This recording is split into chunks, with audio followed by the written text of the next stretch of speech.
नमस्कार मित्रों, RVIS fishers classes में आप सभी का स्वागत है। आज हम विभिन्न परीक्षाओं की प्रश्नों की क्विक सीरीज लेकर आए हैं। भूगोल के यहाँ महत्वपूर्ण प्रश्न हैं। सभी परीक्षा जिसमें पीसीएस समीक्षा अधिकारी, रेलवे, एसएससी परीक्षाओं के लिए यह महत्वपूर्ण है। तो ज्वालामुखी से सबसे अधिक कौन सी गैस निकलती है? जलवाष्प, helium, sulphur dioxide, carbon dioxide. तो जलवाष्प सबसे ज्यादा ज्वालामुखी से निकलता है। जब ज्वालामुखी फटता है तो जलवाष्प की मात्रा सबसे ज्यादा होती है। ठीक है। अगला प्रश्न है, निम्नलिखित में से कौन सा विश्व का सबसे ऊंचा ज्वालामुखी है? Mount Pinatubo, mount Kilimanjaro, mount ताल, माउंट कोटोपैक्सी। तो माउंट कोटोपैक्सी विश्व का सबसे ऊंचा ज्वालामुखी पर्वत है। जो प्रश्नगत ये विकल्प दिए गए उसमें ज्वालामुखी पर्वतों में माउंट पिटानिको की ऊंचाई 1486 मीटर है। माउंट किलिमंजारो की ऊंचाई 5881 मीटर है। कोटोपैक्सी की ऊंचाई 5911 मीटर है। ठीक है। जबकि माउंट ताल की ऊंचाई 311 मीटर। तो सबसे ऊंचा इनमें से माउंट कोटोपैक्सी है।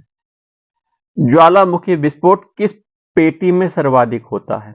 तो परिप्रशांत महासागरीय पेटी सबसे बड़ी पेटी है। यहीं पर ज्वालामुखी विस्फोट सबसे ज्यादा होता है और ये परिप्रशांत महासागर पेटी रिंग ऑफ फायर कही जाती है। ज्वालामुखी विस्फोट परिप्रशांत महासागर पेटी में सर्वाधिक होता है। पृथ्वी पर लगभग 75% सक्रिय ज्वालामुखी परिप्रशांत महासागरीय पेटी, जिसे रिंग ऑफ फायर कहते हैं, में होता है। विश्व में सर्वाधिक भूकंप भी इसी क्षेत्र में आते हैं। परिप्रशांत महासागरीय पेटी में स्थित प्रमुख ज्वालामुखी इस प्रकार है। संयुक्त राज्य अमेरिका का आलुशियन द्वीप पर स्थित ज्वालामुखी, जापान का माउंट फ्यूजी आदि। ठीक है। पृथ्वी के अंदर पिघले पदार्थ को मैग्मा कहते हैं। ठीक है। ज्वालामुखी उद्गार के समय भूगर्भ में स्थित तरल पदार्थ को मैग्मा कहा जाता है। ठीक है। मैग्मा धरातल पर निश्चित होता है तो उसे लावा की संज्ञा दी जाती है। अंदर पृथ्वी के अंदर होगा तो मैग्मा कहा जाएगा। मैग्मा जब धरातल पर आ जाएगा तो उसे लावा कहा जाएगा। लावा के ठोस होने के फलस्वरूप पृथ्वी के अंदर निर्मित चट्टानों को क्या कहते हैं? तो लावा के ठोस होने के फलस्वरूप पृथ्वी के अंदर निर्मित चट्टानों को बोलते हैं प्लूटोनिक चट्टानें। ए ऑप्शन सही है, प्लूटोनिक चट्टानें। आगे देखिए, ज्वालामुखी उद्गार वॉल्केनिक इरप्शन नहीं होता। कहाँ नहीं होता? ये बाल्टिक सागर में नहीं होता। ज्वालामुखी उद्गार का संबंध अभिसरण अपसरण क्षेत्र में प्लेट के किनारों से है। उपयुक्त विकल्प में बाल्टिक सागर को छोड़कर सभी प्लेटों के किनारों से संबंधित है। बाल्टिक सागर में ज्वालामुखी उद्गार नहीं होता है। आंसर आपका बाल्टिक सागर है। माउंट एटना एक ज्वालामुखी है, इटली में पाया जाता है। तो माउंट एटना ज्वालामुखी इटली के सिसिली द्वीप पर स्थित है। ठीक है। सिसिली के पूर्वी तट पर स्थित यह एक सक्रिय ज्वालामुखी है, माउंट एटना। ज्वालामुखी पर्वत माउंट सेंट हेलेंस कहाँ स्थित है? संयुक्त राज्य अमेरिका में माउंट सेंट हेलेंस स्थित है। संयुक्त राज्य अमेरिका के स्केमानिया काउंटी में के वाशिंगटन में स्थित है। ठीक है। Mount Saint Helens. मोनोलोवा एक सक्रिय ज्वालामुखी है, हवाई द्वीप का है ये। हवाई द्वीप बी देखिए, आंसर सही है। मोनोलोवा एक हवाई द्वीप संयुक्त राज्य अमेरिका के लगभग आधे भाग पर विस्तृत है। तो सक्रिय ज्वालामुखी है मोनोलोवा। मोनोलोवा एक उदाहरण सक्रिय ज्वालामुखी का। देखिए, दो आंसर आपके हो गए। निम्नलिखित में से कौन सक्रिय ज्वालामुखी है? अकांकागुआ, एटना, कोटोपैक्सी, फ्यूजियामा। तो देखिए, फ्यूजियामा जापान का है, कोटोपैक्सी इक्वेडोर का है, एटना सिसिली का है, इटली। ठीक है। तो ये तीनों आपके 2, 3, 4 ये आपके सक्रिय ज्वालामुखी हैं। अकांकागुआ नहीं है। तो डी ऑप्शन आपका सही है। कोटोपैक्सी सक्रिय है, फ्यूजियामा सक्रिय है, एटना सक्रिय है। ठीक है। कोटोपैक्सी, एटना, फ्यूजियामा सक्रिय ज्वालामुखी है। और ठीक है, अकांकागुआ जो ज्वालामुखी मूल रूप से संबंधित है, यह जब ठीक है, ये सक्रिय ज्वालामुखी नहीं है अकांकागुआ। चलिए आगे देखते हैं, कौन सक्रिय ज्वालामुखी है? कौन से क्रियाशील सक्रिय ज्वालामुखी इनमें से? अकांकागुआ सक्रिय नहीं है, एटना है, किलिमंजारो नहीं है, विसुवियस है। दोनों देखिए सक्रिय ज्वालामुखी हैं, 2 और 4। और अकांकागुआ, किलिमंजारो सक्रिय ज्वालामुखी नहीं है। अकांकागुआ दक्षिण अमेरिका महाद्वीप के उच्चतम पर्वत है। एटना, सिसिली, विसुवियस, नेपल्स दोनों इटली में सक्रिय ज्वालामुखी हैं। दोनों एटना और विसुवियस इटली में पाए जाते हैं।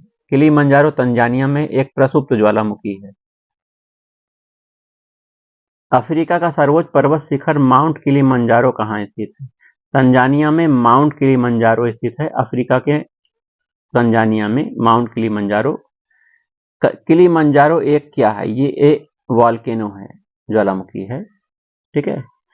अगला प्रश्न है, निम्नलिखित ज्वालामुखियों में से किसे भूमध्य सागर का प्रकाश स्तंभ कहते हैं? स्ट्राम्बोली को भूमध्य सागर का प्रकाश स्तंभ कहा जाता है। स्ट्राम्बोली ज्वालामुखी भूमध्य सागर में सिसिली के उत्तर में स्ट्राम्बोली द्वीप पर अवस्थित सक्रिय ज्वालामुखी है। इससे ज्यादा प्रज्वलित गैसें निकलती हैं, सिर्फ आसपास के क्षेत्र में प्रकाशवान रहने के कारण भूमध्य सागर का इसे प्रकाश स्तंभ कहते हैं। आर्कटिक क्षेत्र अंटार्कटिका महाद्वीप किसके निकट स्थित है? तो आर्कटिक क्षेत्र और अंटार्कटिका महाद्वीप ये आपका उत्तरी और दक्षिणी ध्रुव के पास है। ठीक है। स्ट्रोम्बोली क्या? स्ट्रोम्बोली एक जागृत ज्वालामुखी है ना, सक्रिय ज्वालामुखी है स्ट्रोम्बोली। अगला प्रश्न, निम्नलिखित में से सुमेलित नहीं है। तो प्रेरीज सुमेलित है उत्तरी अमेरिका में, ये सुमेलित है। पंपाज आपका दक्षिण अमेरिका में सुमेलित है। स्टेपीज यूरोप में पाए जाते हैं। विल्ड ऑस्ट्रेलिया में न पाके ये अफ्रीका में पाए जाते हैं। विल्ड दक्षिण अफ्रीका में पाए जाते हैं। देखिए, तो डी आपका ऑप्शन आपका सही है, जो कि सुमेलित नहीं। प्रेरीज उत्तरी अमेरिका में, पंपाज दक्षिण अमेरिका में, स्टेपीज यूरोप में और वेल्ड आपका दक्षिण अफ्रीका में, अफ्रीकी क्षेत्र में। ठीक है। घास का मैदान दिया गया है, महाद्वीप दिया गया है, मिलान करना है आपको। तो देखिए, लानोज आपका दक्षिण अमेरिका में, लानोज हो गया। स्टेपीज आपका यूरोप में, ऊपर यूरोप था। प्रेरी उत्तरी अमेरिका में, वेल्ड अफ्रीका में। देखिए, मिलान हो चुका है। तो पहले का 4, स्टेपीज दूसरे का 3, प्रेरीज का 1, तीसरे का 1। तो पहला आंसर सही हो गया। आइए आगे देखते हैं। कौन सा जोड़ा सही है? कौन सा जोड़ा सही हमें देखना है। तो केनिया अर्जेंटीना में, पंपास अर्जेंटीना में पाए जाते हैं, यही आपका सही है। ठीक है, यही सही है, पूछा गया था प्रश्न। अगला प्रश्न आपके सामने, सवाना का सर्वाधिक विस्तार कहाँ है? देखिए, अफ्रीका में पाए जाते हैं सवाना घास का मैदान अफ्रीका में फैले हैं। इसके अतिरिक्त ओरोनिको बेसिन वेनेजुएला, कोलंबिया में, ब्राजील, बेलीज एवं होंडुरास के अतिरिक्त भारत के विभिन्न भागों में सवाना प्रकार के घास के मैदान पाए जाते हैं। दक्षिण अमेरिका में मध्य अक्षांशीय घास के मैदान को क्या कहते हैं? तो दक्षिण अमेरिका में मध्य अक्षांशीय घास के मैदान को पंपास कहते हैं। पंपास दक्षिण अमेरिका में। ठीक है, याद रखिएगा। घास के मैदान का विस्तार अर्जेंटीना और उरुग्वे में पाया जाता है। ये जो पंपास है, ये अर्जेंटीना, उरुग्वे, ब्राजील के दक्षिण भाग में भी पाया जाता है।